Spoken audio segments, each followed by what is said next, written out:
June 23rd.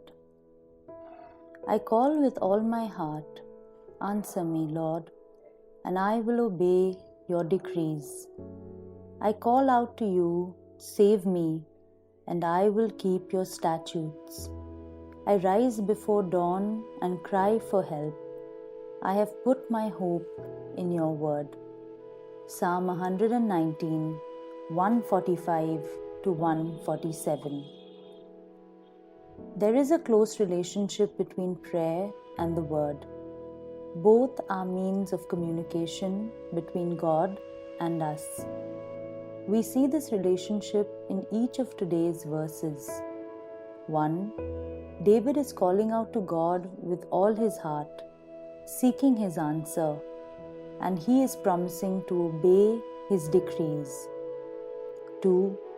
David is calling out to God to save him, and he is promising to keep his statutes. 3. David is crying out for God's help in the early hours of the morning, and he declares that his hope is in God's word. Prayer and the word are inseparable aspects of deepening our relationship with God.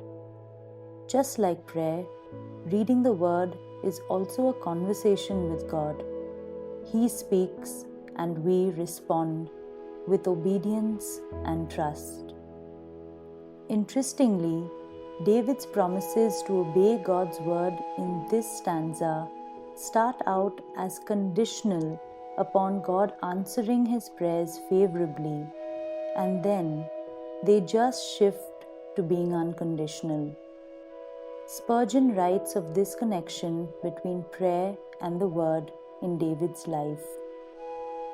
He could not expect the Lord to hear him if he did not hear the Lord.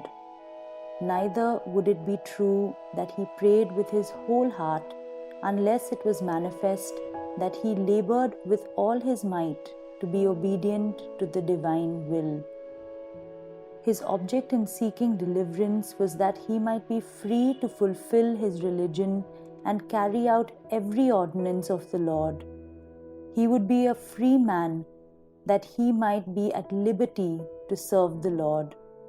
Note well that a holy resolution goes well with an importunate supplication. David is determined to be holy. His whole heart goes with that resolve as well as with his prayers.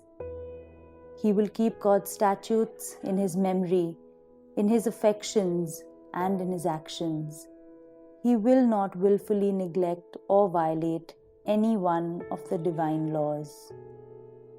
Just like prayer, God's word is an invitation into the two-way communication that establishes and deepens relationship. Like David, even as we cry out to God in our struggles and pain, let us resolve to unconditionally keep his word.